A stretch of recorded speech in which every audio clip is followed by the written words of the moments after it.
Welcome to Squad, your favorite source for everything esports and gaming. I'm Camille, the glue to this esports arts and crafts project. It's gonna get crafty because we're releasing their opinions on the top Twitch clips, stories, tweets from pros, and fan creations in Unmuted. Then in Esports in 30, we're painting a picture of the CSGO StarSeries with Evan Patrao. But first, let's get some inspiration in Plays of the Week.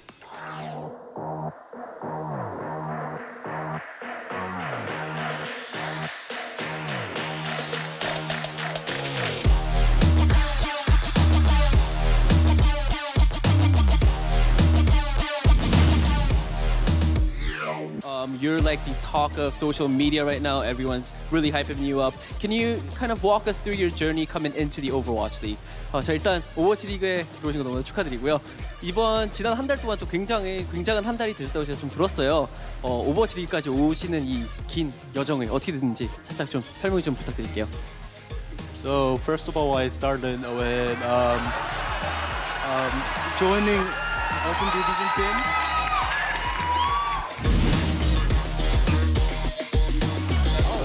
Hit a jump. Okay, he always saves the jump. I have to keep that in mind. Okay. And sweet spot of that down air to get the KO off the top. Shocking using that platform. But here we go, the early combos from Roy. This is where he excels. Nice oh my god, what was that? Oh my god! Rippy, that free shooting lane. Last chance for Rogue. Off the ceiling, Kronovi crossbar down! Do you believe it? Look at this play. Kronovi speeding to the ball. That's the lifesaver right there. JW will get one from behind, but is there enough time? They can hide. 10 seconds, there is now. He's got a chance at it.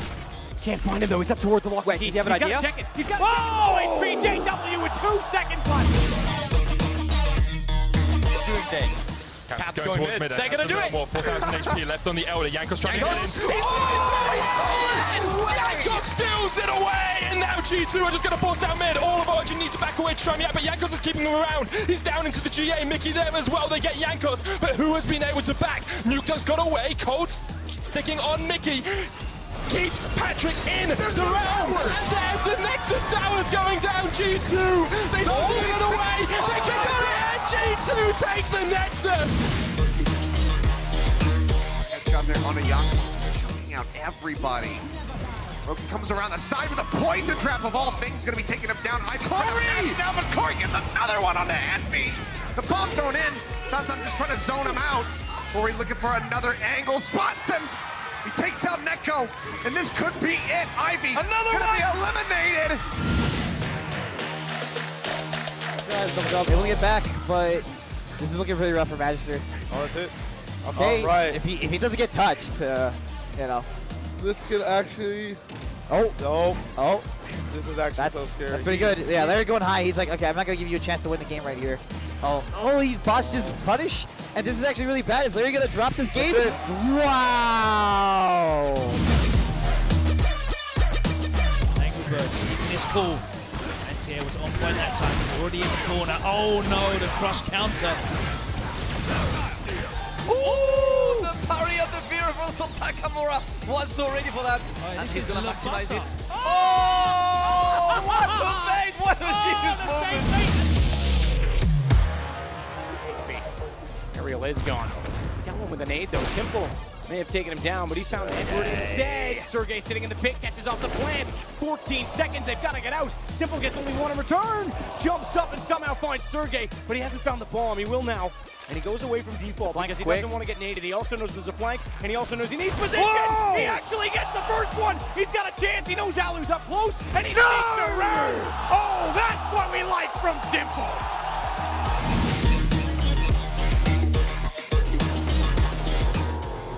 All out in the middle, Classics with another demo. Drippe, did he get the flip reset? Drippe, welcome to North America. Enjoy your stay. Beautiful car control, and he slows down with his boost. He doesn't keep boosting the entire time. Oh boy. Okay, here we go again. The fighting never ends in this game. It's only game one, but it's gonna go the way of Forrest. What in the world as Teddy with the arrow steals it from downtown?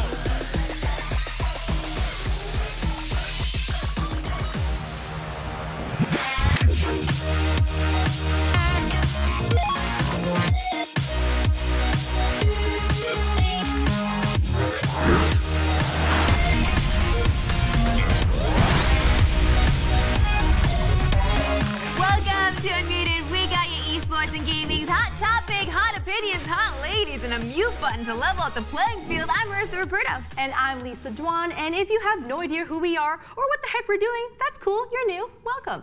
Now, producer Tyler's got 2 minutes on the board and topics to be discussed at the bottom of your screen. And at any point, when one of us gets out of line and definitely needs to shut up, the other can hit the mute button. Wait. And put us all out of our misery. Yeah, it's true. Let us know in chat when you feel like you disagree and when you agree with what we say. And we're going to start our debate with some good old-fashioned fighting. Literally. During the April 10th broadcast of the NBA2K League, players from the Celtics Crossover Gaming and Hawks Talon GC began fighting on stage. Apparently, one of the players refused to shake the other's hand, and after bumping into each other and exchanging some words, both players had to be held back by staff. ESPN reporter Darren Rovell tweeted the clip saying just what the NBA2K League needed, a good old fight. So Lisa, do you agree this is what the NBA2K League needed? This is something all esports need. Ooh. I love this. I saw this as well on Twitter yesterday, and I was like, oh, this is spicy. This is the kind of thing that builds rivalries, and like, this is what gets us talking about it, right? So as long as no one actually got, punched in the face, a little bit of in your face is okay, I think. Oh yeah, I full on love it. Oh god, I love the drums. And the thing is, like, just to relate it to the actual NBA, this is how things got spicy in the NBA. Like, this is when people started paying attention. Like, NBA is all about the drums, yes, on the court, but also off the court. It's all about the players getting to know the personalities and exactly the fire they bring to these games, inside, outside of them. And I want to see more of this. And not that I'm condoning fighting in any way, like not getting physical, but I really do love trash talking. I really do love, especially like in the gear scene, we see it all the time, just the constant trash talking back and forth. It's all love after the fact, so I hope that all of these problems are actually not real problems. I hope that it's mostly for show. However, don't you think it's a little petty that they actually started fighting just because one guy didn't want to shake the other guy's hand? Like, I get it if you start the fire going, being like, you're bad at the game, but you actually get it going, but the fact that one person just didn't get the high five or whatever, that's a little lame. I think we can up that a little, guys. No, I don't know, because sometimes we get heated, right? And pride gets in the way. So when you're feeling very proud, and even if you've lost the game and you're feeling extra proud, like, how are you going to walk past? And the guy kind of gave him a little shoulder too, right? It was kind of a little shoulder action, like, you want to get in my face, like a little shoving. Like, females, we usually don't have stuff like that. Like, it's usually words or looks. The time I walked into you in the hallway. What? The time I walked into you in the hallway was purpose, actually. I didn't like the way you were walking that day. I knew it. I knew it. Have you ever done something like this though? Like, have you ever BN'd someone like that? No, never. I've never been physical in that way, only because I genuinely feel like my ass would get totally kicked, especially by you, Lisa. But so it just wouldn't be physical. Like, we're usually vicious again in other ways. Like our eye rolls, like yo, my eye rolls can cut. Lisa, Let me show you what vicious is. Oh, it's over. Okay, next on. Let's move on to this story. Riot Games announced a new partnership with SK Telecom this week that will allow the LCK to be viewable in both virtual reality and augmented reality. Viewers will be able to watch the LCK in VR starting in the summer season. What's more, Riot is planning to create multi-view streams which will let you view the game in-game action through the perspective of specific players. So that's pretty crazy. Marissa, do you think watching esports in like VR and AR is the next step for esports? I mean, I've always kind of poo-pooed VR and AR for different reasons, mostly because I just feel like I'll get nauseous when I'm living in that world. Right. But they've gotten so much better with it, and I've just tried a lot more VR games recently, and I understand the hype. Like, I understand the love for it, and I understand getting into something like this so you can really feel and see what the players are doing. I love that, especially if we can watch it for League, a game that's been difficult for me to follow and understand because I don't play. So to get in and actually follow a specific character, a specific hero, and just watch them play it out, that might be interesting for me. That's actually really brilliant. It's a very immersive experience. And I don't know, I think it was last year at Worlds, they actually introduced the, is it AR, where they had like a dragon come down, land on the stage, and like you can see that through streams, right? That was really sick. Everyone loved it. So this is just them making it, you know, one more step forward. You like KDA OVS, KDA OVS, that whole stage show that happened that kind of blew us all away, and we just wanted to replicate that. I love that so much, the whole AR scene. See, it's things like that that bring new audience members in and new people, especially like, imagine a mom watching for the first time and seeing what their kids are getting into, like that would blow them away, right? So to be able to strap on and get in, okay. Let's move on. Let's move on. The Overwatch League may have less viewers than it did last stage, but it's absolutely dominating the Overwatch category on Twitch. According to the Esports Observer, the Overwatch League accounts for 57% of all Overwatch viewership on Twitch since the start of the year. By comparison, Riot Games' official streams only account for 13% of all League of Legends viewerships in that same time frame. So, Lisa, do you think that the OWL is dominating its Twitch category, or I mean, is it just more like League? Like, is it like? I just feel, I just feel by comparison, there are more League players that's been around longer. So how can Riot stream dominate all of them when there are just so many? I think the point here is like, so a lot of the people who are watching Overwatch on Twitch, it's through the official league, right? So whereas Riot, there are people who are interested in the game itself, not just the competitive scene. So I think it's actually bad for Overwatch that these numbers are coming in like this, because that means that the only viewers that are watching it is watching it for this broadcast, this official broadcast, but no one's actually playing the game outside of the competitive scene, which means there's no general interest in it, which is not good if you want this game to be long lasting. Well, maybe not playing the game, but like maybe they're playing it, they're just not streaming it, or they're, you know what I mean? Like it could be that. We did just see recently on Twitter a horrible clip that a lady named Rose shared about her experience playing online in Overwatch, and maybe it's just harder for players to jump in if they're a minority or if they're a woman to jump in and play these online games. They're getting bullied. I guess it happens kind of everywhere in every game, but just seeing that, especially in Overwatch, and I don't know, because it's obviously better watching the official stream. Nothing like that would take place. It's a lot more PG. It's family friendly. But the issue here is that we know a lot of games that have popular streamers and influencers do very well, just like with Apex and any new game that's coming out. The smart way now to market is to get an influencer to play your game, right? But if no one else is interested in Overwatch, then no one's you're not gonna get really new players, general interest.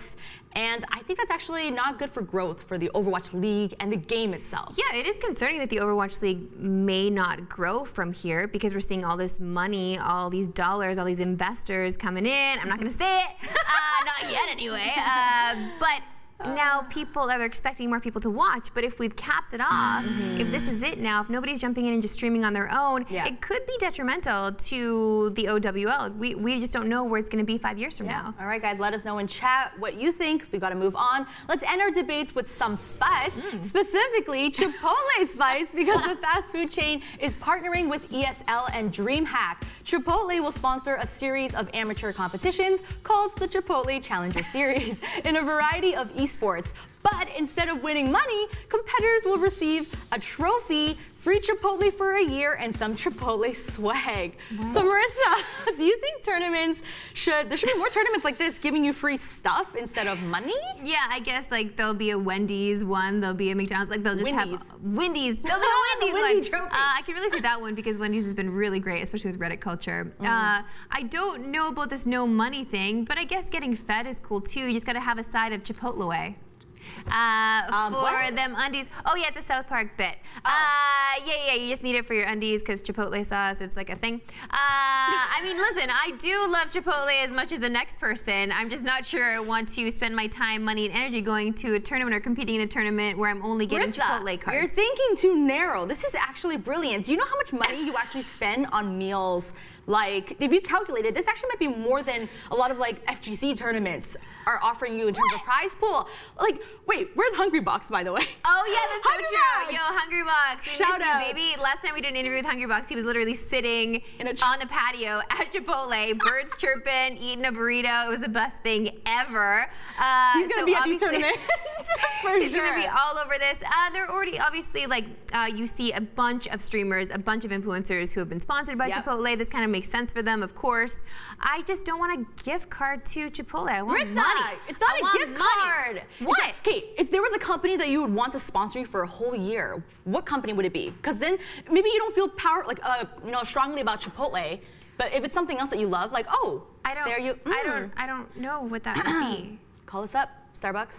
Call us up, Starbucks, because we're willing to talk. No, I don't want to name names. She doesn't name names. Now it's time to see what Stream Snipers are up to in Clip It. Our first clip comes from Pokemon and Jake, who are in a lineup to see the Eiffel Tower when one lady tries to sneak ahead. Where's she going? Is she not behind me? What? Getting cut. No cuts, no butts, no kicking in the coconuts. That's what they say. Right, chat?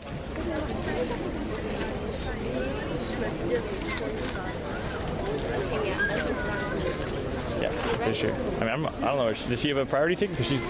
Excuse me? Oh, you have a priority ticket? Oh, sorry. She's like walking. No problem, no problem. I'm just curious. What's going on? No problem. No, it's okay. She's first of all, I gotta give her props for her strategy, because there was like the first thing is like I'm looking for someone casually, moves forward. Oh, I'm checking my phone as if I'm looking for someone casually.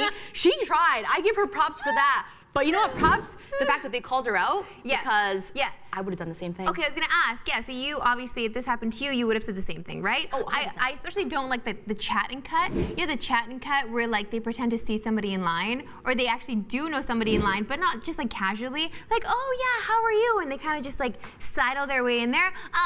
That does not fly with me either. I don't have any patience for it, because you're sitting there waiting, even when like you're driving and somebody tries to sneak in to a lane where you've been waiting there forever. Oh my God, that drives me nuts. When you put on your signal, it's a permission. You're asking to get in. It's not like as soon as I signal, I can get in, okay? That's just dangerous driving. You need to actually give them space for them to go. Listen, I drive every morning. This is like a huge pet peeve for me. Me too. But just to establish, I don't like people cutting. However, if it's an old lady, I hesitate to say something. I think that's my only exception. If it's a senior citizen, I will let her go. Because honestly, Marissa, they don't have much time left. They don't have much time left, okay? I'm gonna let them let them go first. Yeah, you're right. I have to think about that, because we don't actually put a lot of respect on our elders, especially recently as we get older. I'm realizing that we're putting less and less respect on our elders, and that's frightening because we're getting older. We're all gonna be old, okay? If we're lucky enough to get there, we're all gonna be old. So should we not try to somehow start respecting, revering them in some way now? Let's go back to the old ways. How I do it, by letting them go in line. 30 seconds of your life saved. You're welcome. I would let them go in line if they were like sweet and they kind of gave me a look like and asked if it was okay. I'm not gonna let it happen if you're just trying to like sneak in there. It's like old people stealing batteries. They just like put it in their bag and they walk out like, whoa, what? They're old. They don't know what's going on. Like that kind of stuff. That's not gonna fly. Before by a senior citizen. But anyway, it's time to move on. Our next clip comes from Loading Ready Run, who were just sharing their insight on Detroit Become Human, but the game didn't agree with them.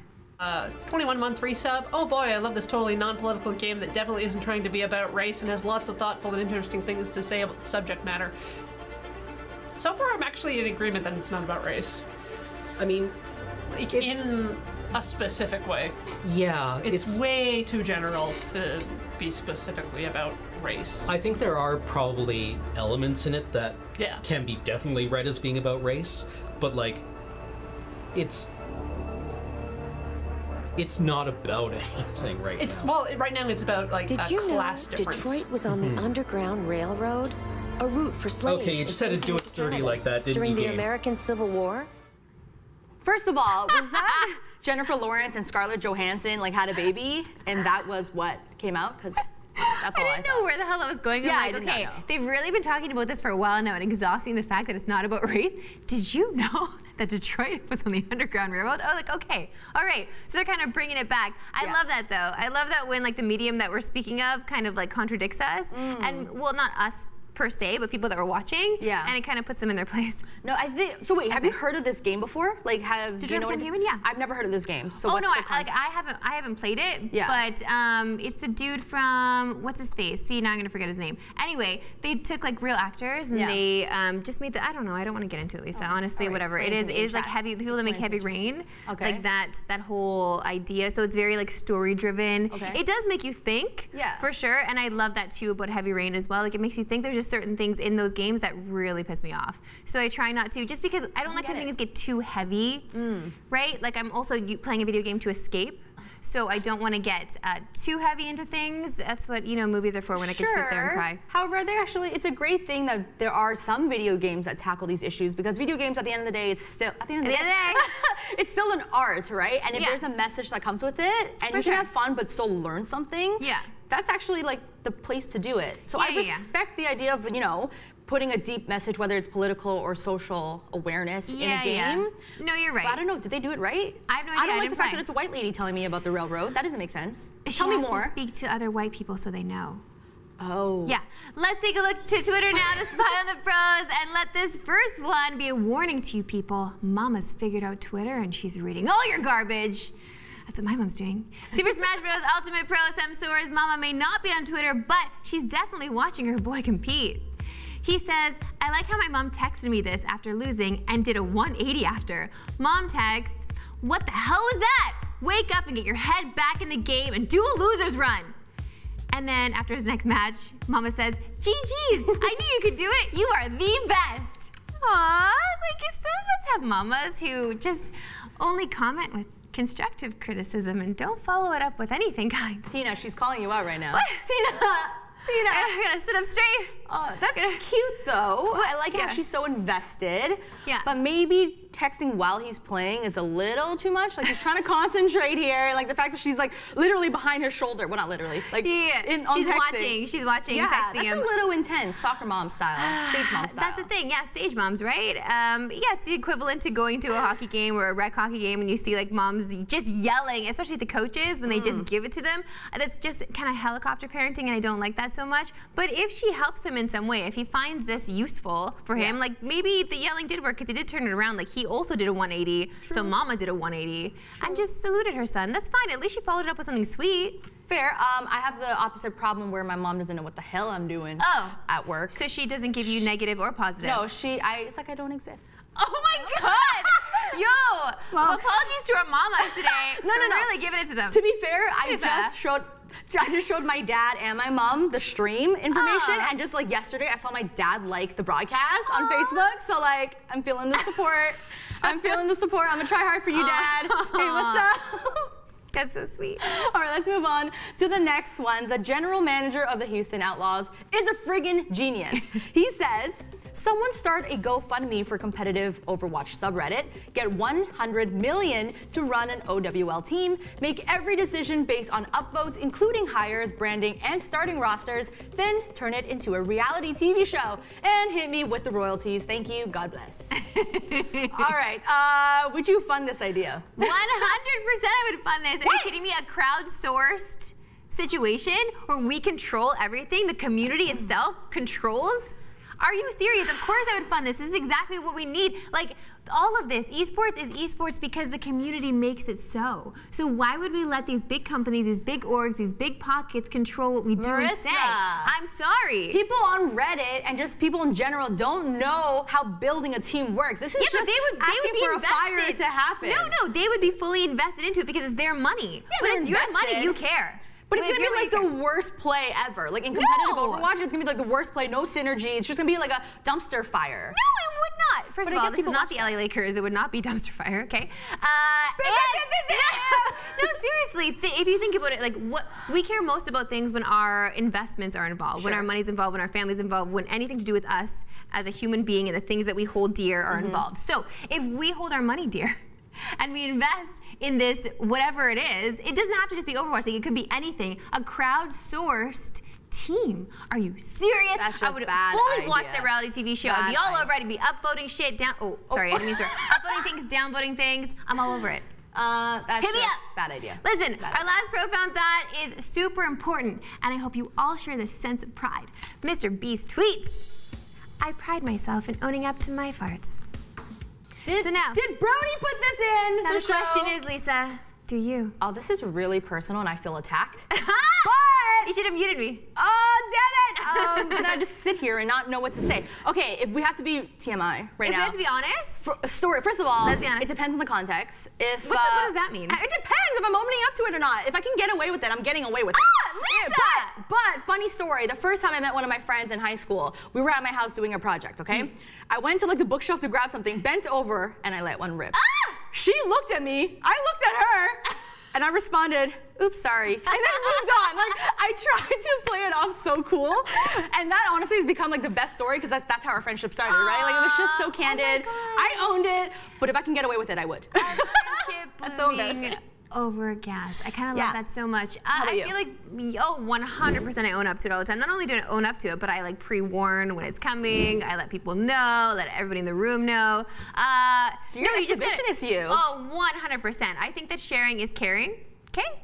So if you got something to share, not like this. Just let people know. No, it's all good. Let's all own up to it, okay? Mr. Beast is on it. He knows what he's talking about, and that's all I gotta say. All right, you guys, let us know in chat if you also share it. Let's move on to some crowd control. This is where we show you all the goods the people of the internet have been creating or sharing. First up is a post from Rosha calling out how damn lucky kids are nowadays. Kids today getting their video game turned into a movie like this.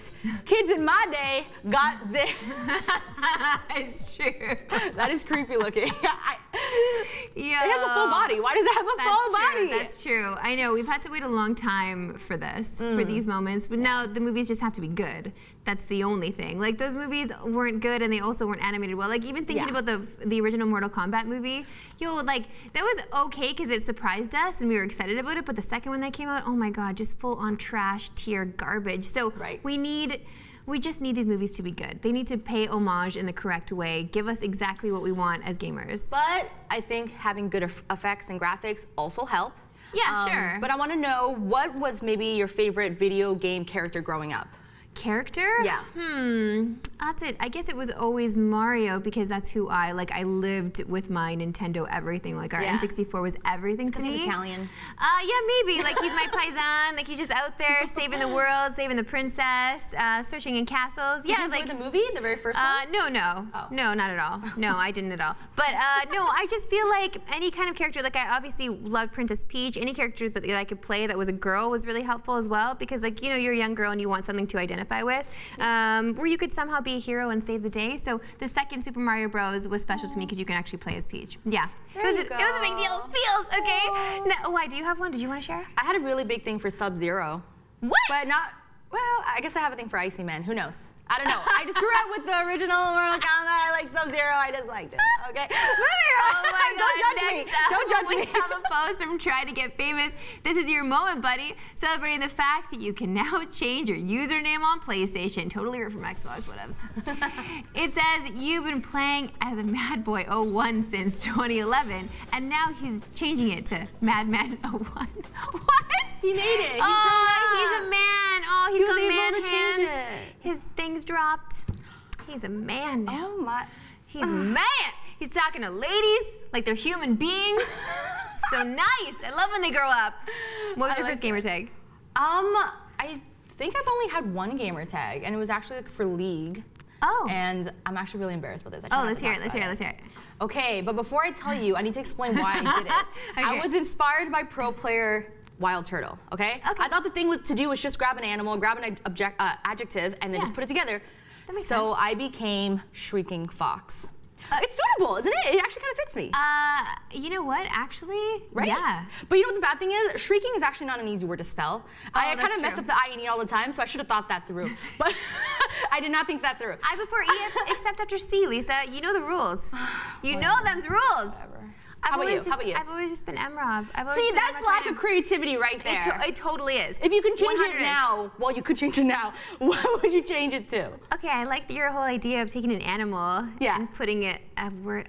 So some kind of adjective with it. Oh. No, not that's stinky what Brody butt. would No, suggest. animal. Yeah, that's exactly. That's a Brody thing. What kind of animal? I like falcons. I like birds of prey. So I would be some kind of falcon or eagle. No, not bird. No, pigeons get eaten. Okay. They get eaten by savages in the city. They will dive your face when you're eating a hot dog down the street. They don't care. No. City pigeons are vicious. You know what's called that from now on. Pigeons are pests. She is a pigeon. Finally, let's move it up. We're going to wrap it up with a post from user Mug1 on Reddit. Harry Potter fan. They posted this picture. Co-host middle school Fortnite detox 8 a.m. to 3 p.m. First of all, can we talk about the name of that school? Because that's unfortunate. Co-host, yeah. That is very unfortunate. What's a Fortnite detox? Are you playing Apex or something? No, what they're saying is that people are so obsessed with Fortnite, like they have to go to school to get a detox, like from 8 till 3. Oh, yo, I should go to school. You need to get your head on straight, okay? Curious, what was the longest, what was the longest amount of time you spent playing a single game without stopping? Skyrim for sure. Okay, how long? I think it was, I don't remember because I had to sleep. Days blur. I literally made a big pot of soup. I sort of made a big pot of soup. I didn't wear pants for like a full week, and I just wrapped myself in a blanket, and I just kept going back to the pot. That's what sick people do. I just kept going back to the pot of soup and like filling it up and coming back and sitting with my controller, like I wrapped it up and sitting playing Skyrim because it was like it's like a little winter in Skyrim as well. So like I just felt like it was warming me up. Listen, I think I did 180 hours. It was 180 hours kind of consecutively, but I slept and I got up. Like, I literally took a week off work. You did sleep? No, just to play because I was so obsessed. Wait, you took a week off work? That's why you were gone? Yeah. Oh my God. It's wow. Okay. Wait, I don't work there anymore, so it's fine. I can say it publicly. Yeah, but now when you disappear for a week here, now we know where you went. Well, listen, if another Elder Scrolls game comes out, yeah, I mean, probably. We're all taking the week off, guys. Yeah. Everyone. Just letting you know. Listen, Lisa. Yeah. Love you. You shrieking fox, you. Don't call me that. You ferocious pigeon, you. No, I call that it on pigeon. You falcon all the way. Falcon, show your face. Listen, that's all for today on Unmuted. We want to know what was your favorite part, so let us know in chat. Remember, you can always hit us up on our socials by pressing exclamation point squad. Oh no, exclamation point socials. And hit us up on Squad State. We'll see you there.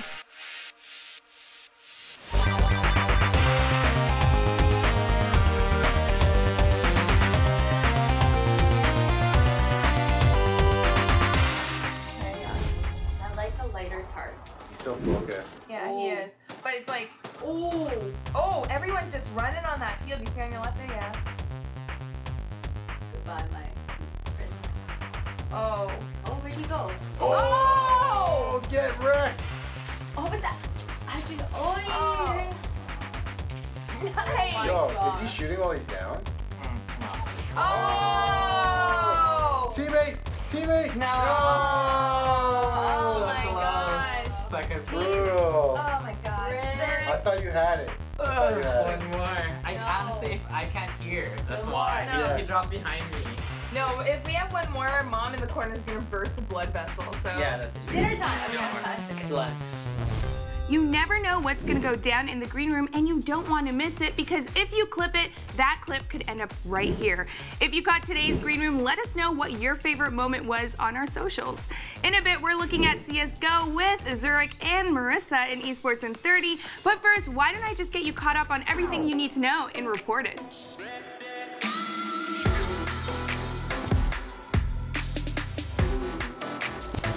One of South Korea's largest telecoms will be sponsoring the LCK.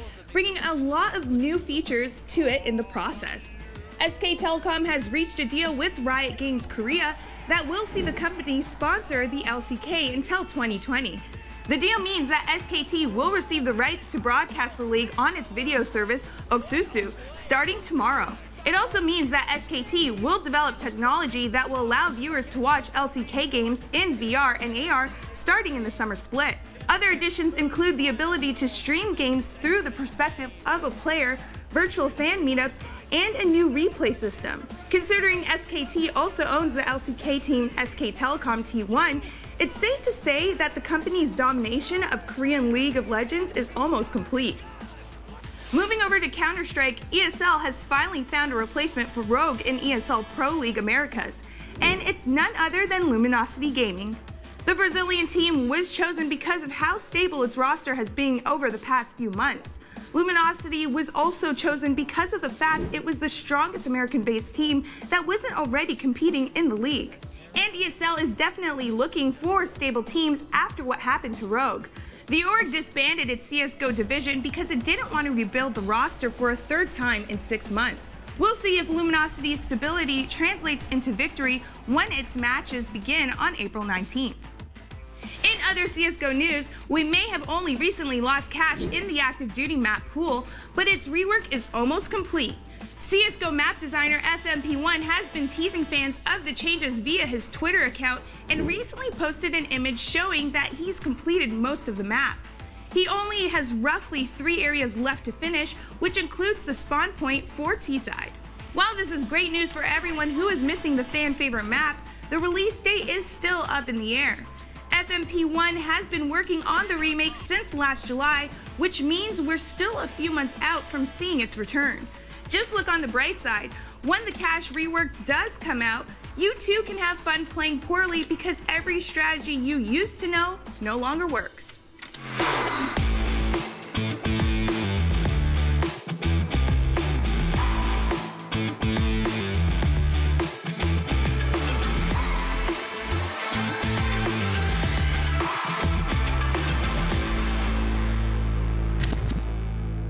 Players coming from the vents. Forrest has it lined up. The flashbang comes in, doesn't do anything. There's no cover. The AK's ready! Oh my days! 2 headshots in like 4 bullets. Wasn't capable last time. This time he might be. Oh my god! What is that transfer on the third and simple hit Cirque as well? What's going on, fam, and welcome to another edition of Esports in 30, the show where we take a deep dive into the different esports each and every day of the week. Today, the F for Friday stands for Friday person shooters. Dang it, I screwed that up. Anyway, whatever, either way, I'm Marissa Roberto, this is Zurich Erbuela, and today we're talking all things StarSeries I-League Season 7. Obviously, Zurich, you seem very excited about CSGO today because you're wearing the appropriate shirt. Yeah, this is my low-key CSGO shirt. Why? Explain for those who don't know Inferno. Okay, so the people who know Inferno know. But for the people who don't know, there's this little corridor from the respawn side that goes all the way to B side, which is why it's called Banana. That still doesn't make any sense. Well, I think it's because B side, it's like B, banana, and I don't know. I'm not 100% sure on this, but I think that it makes sense. But anyway. Is there like some kind of split? No, it's definitely just a long corridor, and it kind of just looks like, I guess, a banana. It doesn't look like a banana at all. It actually just looks like a hallway. But a lot of engagements happen there. But it is the shortest way to the B side from the T side. You take banana. Okay, yeah, so you take banana. Next time we talk CS:GO, you'll be wearing your chicken shirt. Maybe. Okay. Maybe. I don't know. We'll see. We'll see. I just like your low key, hey, we're talking CS:GO today, and I appreciate it, Zurich. Yeah, I appreciate you, Thank man. you. Listen, we've got a seriously cool dude, I guess. He's all right. Evan's going to join us in just a second to break down all the action from China, but right now, let's get you hyped with the highlights. And I think he's heard everything he needs to know. 2 players coming from the vents. Forrest has it lined up. The flashbang comes in, doesn't do anything. There's no cover. The AK's ready! Oh my days! 2 headshots in like 4 bullets. Very different score. Guardian gets close as well with the AWP. That works for him. Standing in flames. Trying to find a shot to upper, but they're not giving it to him. Now they will. He's down to 36, but he's still making it work. Once again, pistols and a single off from Guardian this time. stealing rounds at B as Renegades try to get the ball implanted. They don't have the comfort to do so, and I think they've lost track of where Guardian is. Shots from both. Panic reaction. How does Guardian hit that? He's pretty much got to cut to Z or find a kill. Guardian knows exactly where he's going. What an ace. This Simple left alive. Wasn't capable last time. This time he might be. Oh my God! What is that transfer on the third? And Simple hits Cirque as well. Good read. Oh, you can see him. He can indeed. Slow react. Make sure he gets the kill. Good read from Rez. He's so busy in the front of the site. I think very easy to forget about. Connected almost. Oh my Turn God. around to find it. Now Gratisfaction, though, has the round in his hands. Forrest needs to sit pretty here. Just stay put. And one hoping that the other is going to be baited by time. Forrest refusing to move until the bomb is planted. It has the angle, but Gratisfaction has the shot. That's the last saber right there. JW will get one from behind, but is there enough time? 10 seconds, there is now. He's got a chance at it. Can't find him though, he's up toward the wall. Wait, does he have an idea?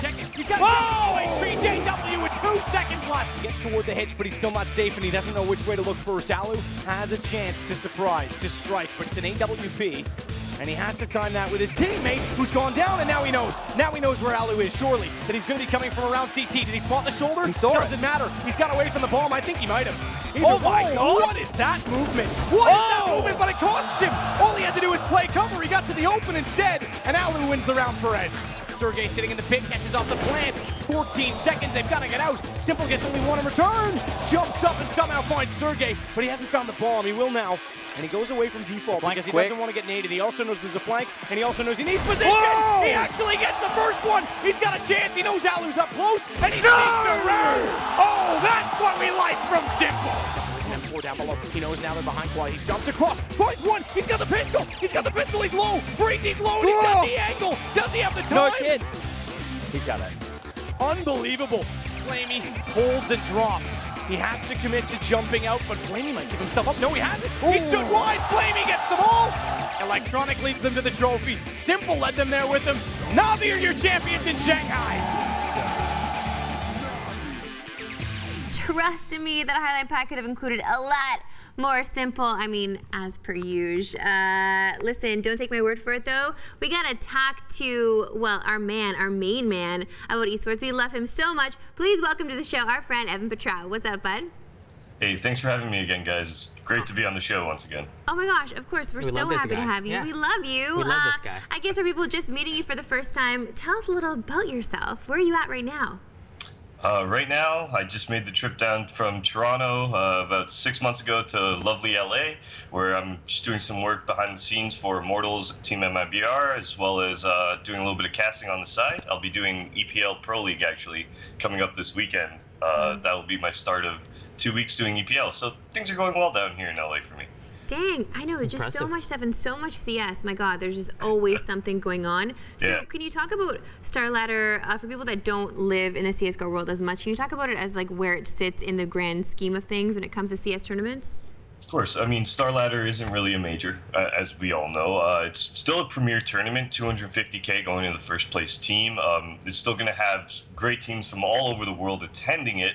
Some teams do miss out just because, you know, it is not a major. It isn't one of their regular stops for most teams. So we do see some teams miss out, but generally we do have all the top 5, top 10 teams attending it. It is a premier tournament, and this one actually shaped up to be a great one as well.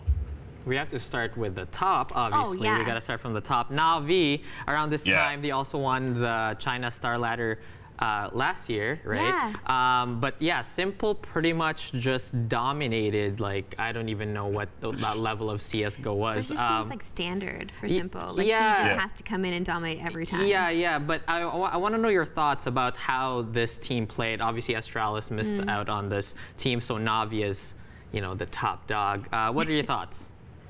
Yeah, so with Na'Vi, I mean, once again, Simple played very well, phenomenal, lights out, nobody can argue that, but I'd like to give a shout out to Electronic, who always gets swept under the rug, kind of, just in the shadow of Simple. I feel like Electronic is a staple in that team. He's done so much for that team in and out throughout that tournament. But yeah, going back to Simple, when you have a player of that caliber on your team, it's almost as if, as long as 2 other players on your team show up, you're gonna win that tournament. And for, you know, Astralis not to be in attendance and it's just be, you know, Na'Vi really at the forefront of that tournament, honestly, it felt like a breeze, in my opinion, watching it. For them, yeah, a couple of the matches were close, but once Simple comes to play, yeah, it's pretty much a wrap. Well, Na'Vi won the Season 5 Asian Championship or Asia Championship. I just feel like, is there maybe some kind of China buff for Na'Vi? Is there a star ladder buff for Na'Vi? I don't know, maybe because they're in the CIS region, they don't really have to travel as far as other teams do to get to China. Maybe they're a little bit less jet lagged. Or maybe just honestly Simple doing simple things, right? And that's it. Maybe Simple's just really good and really informed this time of the year, and it comes to show. It definitely came to show this past weekend. It's a little weird though, because like sometimes when I mean obviously Simple is like an amazing player, no doubt, but there are moments where I'm sometimes kind of like, is it him or is it his name that sometimes makes it seem like the other players kind of just like freeze when they're like, oh, Simple is still alive, you know? It's like the boss battle, right? Do you think that there's some sort of like kind of like fear? It's like a fear factor. It's not necessarily, I wouldn't say it's a fear factor, but it is definitely in the back of your head. I think everybody will think of it, you know, they hit that 1v3 situation, and, you know, maybe if it was a Zeus or an Edward in that situation, you're sitting there like, okay, guys, everybody get ready to peek at the same time. But even with Simple, and you're getting ready to come out, you're getting ready to trade that frag, you got to think in the back of your head, all right, we got to do this so perfect. If one person's a step behind, Simple's going to exploit that, get his reset off, pick off the second person, and that's how those clutches develop. So yeah, it's not necessarily a fear, but it's one of those things where teams have to definitely take an extra step when, you know, going into the 1v1 situations, going into the 1v3 situations against them, because if you aren't going into it well prepared, well, he's going to exploit that from you, and he does it very well. I'm sure you guys have seen the highlight, the 1v4 on Inferno, which was just, I mean, my jaw was open the entire time, but to him, that's exactly what I mean. Exploiting, you know, the 1 second that he has to, you know, take out a person, reset himself, look to the second person. He knows how to manage that time very well. I do want to move on now to Fnatic, because they seem to be making a statement here. Brolin and Twist both played really well, but do you think there was maybe the group stage confidence building, like they went 3-0? Yeah, I definitely think Fnatic, this was their plan, right? To pick up the young guns, to watch them develop over time and watch them progress into, you know, great players. So it's one of those things where, yeah, Fnatic might not be hitting, you know, the strides that we saw them in 2015, 2016, but they're building towards that again. And this tournament definitely showed that. They had a great performance here. And honestly, with Brolan and Twist in their lineup, if they keep progressing as they are, like we just saw in StarSeries, I could see them, you know, breaking through the ceiling. So you think this is going to be a sustainable path for their future? Yeah, I definitely think so. I don't know. I can't really say if they're going to break the top 5 in the world. That's a really hard thing to do right now. But I definitely think they're on their way to doing that within the next year. Well, speaking of World Top 8, and also speaking of Swedes, NIP, they had another early exit. They lost to Renegades 2-0 in the quarters. My God, like, what did you see just watching them? How did you break it down? Well, for Nip, I mean, it just seemed like, honestly, Draken, with him being in the position that he is, he's really just unsure about where he would land on the team, which obviously, you know, it landed him out of the team down the road once Dennis comes back. But for Nip, I feel like they're just going through the motions right now. They're just trying to stay informed. They're just trying to hit, you know, the quarters, the top 8s, getting out of groups. That's a big deal for them, because for a long time in 2017, I believe 2016, they were not hitting anything, right? They were going out in groups. They weren't qualifying for tournaments. There was a point where they missed a couple majors. So for Nip, yeah, this is the form that they want to be finding again if they want to get back towards being a top team. Will they get there before Forced and Get Right retire?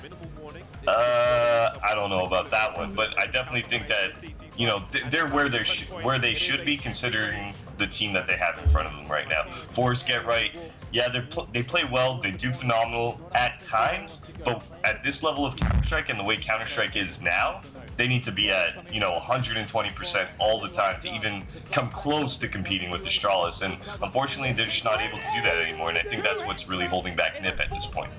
So between Fnatic and Nip, do you think the Swedish scene is slowly getting back on track? Yeah, 100%. I definitely think the Swedes are coming back to play, but it's just going to take a little bit of time. I definitely think Fnatic is ahead of Nip in that race, and I think Nip is playing the catch-up. But, I mean, you can never count out Swedish CS, right? They were the most dominant Counter-Strike players for decades, and now, I mean, yeah, they're finding themselves a little bit halted, a little bit stopped in their progression of their scene, but I definitely think they have all the skill, all the tools to get right back to the top. I want you to tell us what you saw in Renegades, because they seem to have a strong showing. They were quite impressive. They took, I mean, a map off the champs, really. They defeated MIBR and FaZe in groups. Were you at all impressed, or did you just expect this? Yeah, Renegades is a team that, if you've been, you know, talking to players, if you've been watching the scene, kind of the scrims and how they've been developing, Renegades over the last few months has just been dominating NA teams. They've been taking it to the European teams as well, and it shows coming into this tournament. I had no doubt that Renegades was going to do very well. MIBR actually took them down at the major that just passed in Katowice, but coming in now, you're seeing Renegades developing more and more. The two new pickups that they picked up, Liaz and Gratisfaction, those guys are playing phenomenal. They've really added a new life to the team, and it's showing in the Renegades play. I'm very impressed with how they're doing, and I think that going into, you know, EPL, they're going to be just stomping through the competition. I think that they're not going to have a problem with their team moving forward. I can see them finishing, you know, top 8, even semifinals guaranteed. Winning tournaments, I think that's still a 6-month road that they have to progress down. We have to move on to NRG with Tarek. Recent addition paying off. With the top 4 finish, do you think they can return back to their form following the poor major? Yeah, I definitely think that NRG is where they should be. I definitely think that they've progressed with this Tarek pickup. I felt like their old lineup got really stale, and they kind of hit a plateau within their lineup where, you know, they were gonna hit these placings consistently, but they would never get up and beyond. When they add Tarek in, he's a high fragger from tier 1, you know, the tier 1 echelon of Counter-Strike, and when a player like that comes in, not only does he breathe new life into the team, but he brings more ideas, different play styles, and it definitely shows with NRG. And I mean, when you have a good IGL like Daps behind them, and you add in a strong fragger like Tarek, which is pretty much what they were lacking the whole time, yeah, you're going to see NRG rise, and rise very quickly. I think that moving forward, they're going to break in, they're going to possibly even take down Liquid. I want to talk about North, because they seem to have a bounce back showing. I mean, they 2-0'd MIBR in the lower 4. Yeah. I just think this whole group stage thing, like before the actual main event, was so weird to me just to follow too. But they 2-0'd MIBR, and then they didn't actually make it out of the quarters. But still, like, it seemed like maybe things are going well for them. But what did you see? Honestly, I don't know what to think of North. One tournament, they're done in groups, they're out early. Next tournament, they're making runs. I have no idea where they're lying. Good for them, honestly. Just keep doing you guys. If you guys can keep on this form, that's great. I mean, they have a great economy, or a great environment back home in Denmark with them. They have a great structure behind them to actually, you know, develop their players, develop themselves. But yeah, like I just said, I don't know what's going on with that team. Sometimes they're playing well, sometimes Cadian's going off, and all of a sudden Cadian looks like he doesn't even want to be in the server. Sometimes they're just like, yeah, we're one of the best teams in the world. Sometimes they're like, yeah, we don't really want to play Counter-Strike today. They're all up and down, but as far as StarSeries went, I was really happy with their finish. I thought they played exceptionally well. Shout out to Valde, who played some of the best CS I've ever seen him play. But do I see them keeping this up? Yeah, I'm gonna say no. I don't really see it. I don't see it. That's the thing about the CSGO. It's such a streaky game sometimes. It's like sometimes you expect one team to just be like, you know, they're going to be the top, and then something happens, and then from that point on, they're just going to bomb the entire tournament, and you're like, what just happened? What just happened to that team? And then sometimes, you know, the opposite thing happens. Right. Depends on what they ate for breakfast. Exactly. Kind of like Vitality. You know, they snuck into the event due to Hellraiser collapse, made it top 8. Now, the French scene is kind of getting better again. Do you think that Vitality is better than G2 now? Yeah, definitely. I think Vitality made all the right moves. I think picking up Zywoo was probably the best decision that any French team could make, to be honest. And G2, they kind of stuck with their old guns. They said, hey, we're going to work out these kinks. We're going to get through it. We're going to, you know, do it together. But unfortunately, I mean, Vitality made the moves they should have. Vitality said, hey, let's get the young guns in. Let's start developing some new talent. Let's see where this new talent can get to. And it's showing. Like you just said, they snuck into the tournament.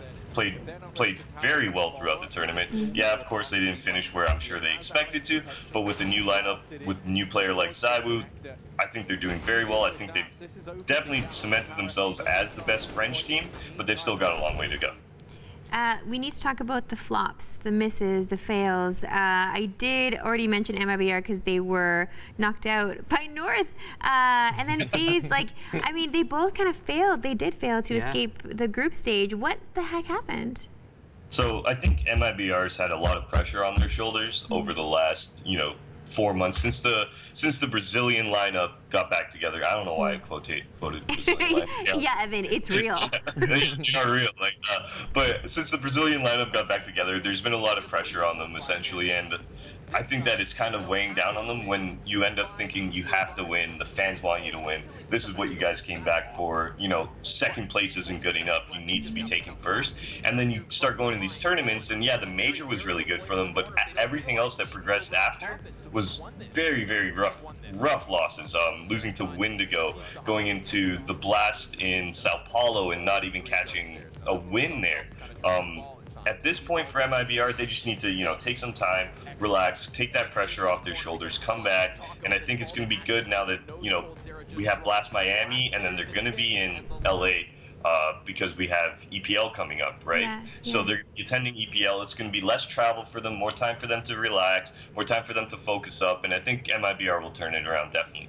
FaZe, on the other hand. Yeah, FaZe, who, to be fair, also got knocked by North. Like, Yeah, North, what the blood? Yeah.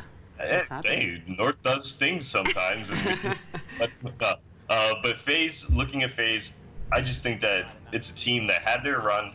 They did really well, going into 2016, 2017. They won quite a few tournaments, but where they are right now, and with their most recent pickups, I definitely don't think FaZe is on that trajectory level to go back to being one of the most dominant teams in the world. I think that we'll probably see some roster moves within FaZe, maybe within the next couple months.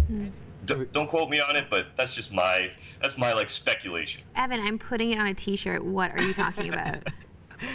A tattoo. Put it on a tattoo. More permanent.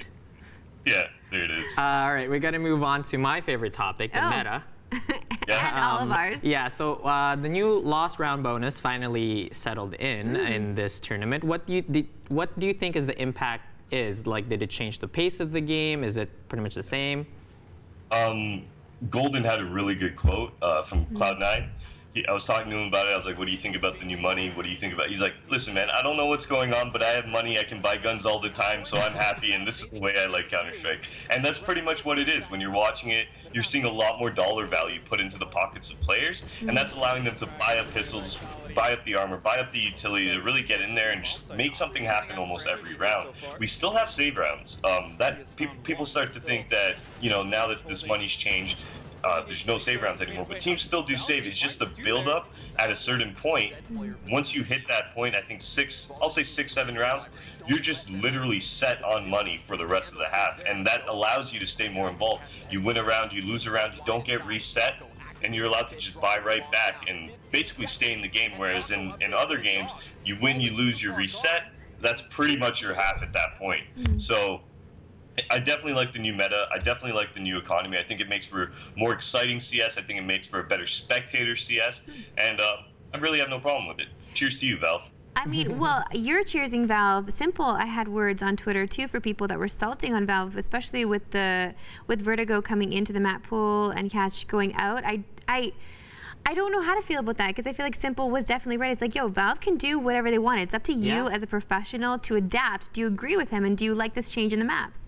Yeah, I mean, everything to a certain degree, right? If Valve makes the AK a Nerf gun or something, then I think people would be pretty pissed. Or if they make the AWP, the equivalent of a pistol, people would be pretty pissed. But at the same time, yeah, when Valve, they're the game developer. If they want to change it up, if they want to, make it more exciting, make the game more competitive, then all to them, right? They've made some great changes to Counter-Strike already that has developed it into a better FPS. So why are we getting mad at them when they say something like, hey, look, Cash, a map that's been there since 2012 of Counter-Strike, is kind of stale. Let's throw in something that nobody's ever seen. Nobody's ever played on competitive since, I'd say, maybe 2002, 2003. So with Vertigo coming in, I have no problem with it. I think it's shaking it up. I definitely think that Cash is a map that personally I hated. I've never enjoyed it. But with Vertigo coming in, it's going to make for more exciting CS, and that's what we all want to watch, right? We want to see something that we've never seen before, right? Whether it's Simple's 1v4 or Nico deagling 5 people by headshot on Cash. Vertigo brings in a new introduction of Counter-Strike that's going to, be exciting for the fans. I haven't played that map in a while, and I also do not like Cash. But we gotta move on so many bans on Cash. Yeah, it's just one of those maps that's just like, I don't know. Just forget it. Yeah, just forget about it. We gotta move to roster talk. Yeah. What do you think of the Cloud9 signing Cajun B? Yeah, so Cloud9 has been, experimenting with players, Cajun B and Vice being the most recent, right, that they just picked up.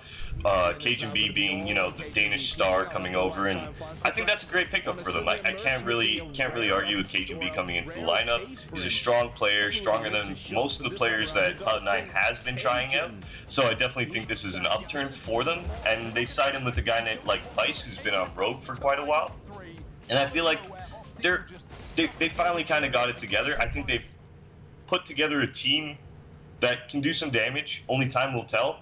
But I definitely think Cloud9 with these roster moves versus their previous roster moves in the last, 6 months, I think this will be the best iteration of the Cloud9 5 since the Boston Major Championships. Evan, we love you so much and love chatting CS with you, obviously, but we are out of time with you, unfortunately, but we will have you back again, friend. Thank you so much for joining us, and obviously, take care of yourself. We'll see you soon. Yeah, have a good one, guys. Thanks for having me on. Loves me some Evan Patrao, some EVP, but Zurich, we need to continue chatting FPS life, not specifically CSGO. Let's move on, shall we? Because there are others to talk about. First of all, we've got a list here, but first I want to talk about Navi signing Quake players to an Apex Legends team. Yeah, that's a little confusing. The game is very fast, so I think the speed will transfer, and obviously their aim will transfer, but the entire meta and the way you move and the way you take your angles or fight opponents is completely different, because I mean, in a BR scenario, you're kind of limited to what you loot versus in an arena shooter where you already have everything. So there are some things that they have to learn, but I think the core mechanic fundamentals of the game will transfer. So I hope it'll work. They signed them, so I don't know what else they can do. But signing them, and obviously the Quake players signing over, means that they're piecing out on Quake, right? So is it a bad sign for the world of Quake? Oh yeah, for sure. I mean, yeah, of course. Yeah, the scene has already been kind of dwindling off the past few years. It's been stable, but not growing. Because also, there's so many FPSs. Literally every almost month, there's something new that pops up, right? I mean, perfect segue, because when you talk about another arena shooter, Splitgate is gaining attention now. There's a beta coming out. Explain what this is. Yeah, so it's, again, an arena shooter mixed with Halo movement. So it feels like Halo. It's a little floaty, but also you can make portals. So there's portal walls that you can shoot portals to, and then you can appear from one side of the map to the other. It sounds a little Apexy. Oh, it's a mixture of everything. Okay. It's literally just like this. If Halo, Portal, and Quake had a baby, it would be this game. Okay. And it looks pretty fun. It doesn't, I mean, because of the movement, the Halo movement that it has, it feels a little bit slower, but because of the Portal aspect of it, it makes for some crazy flanks, because you can shoot like a portal behind somebody and then shoot it underneath you and then appear behind them, because it's nuts. You got to see the footage, because people are flying around and appearing from one side of the other. Okay, do you think it would be too difficult to spectate, too difficult to watch from a spectator standpoint if we were to get into this a little bit more and maybe make it an esport? Could it usurp Apex on its run? Yeah, I mean, the arena shooters has always been a better viewer experience than any BRs forever, because for example, Quake is a 1v1, so it's they just literally follow one person and you're just watching them run around. I don't know what the format is going to be, if Splitgate was going to be an actual esport. I don't know if they're going to do teams or if they're going to do ones. we don't know. It's too early. But the beta is coming up, so if somebody has codes, you know, throw it our way. Like Zurich wants in. Yeah, give me some of that codes. He just wants to exact all of his gaming skill on everyone in that beta. Yeah, That's for right. sure. Why not? We need to talk about Fortnite for a second because there was a reboot in some way, like a reboot van. So, like, are they just stealing from Apex? Like, what's the? Yeah, I mean that's what happens. Oh, okay. So it's kind of funny, but when Apex first released and then they, you know, showed everybody that how intuitive their ping system is, the very next patch, Fortnite added that exact same ping system.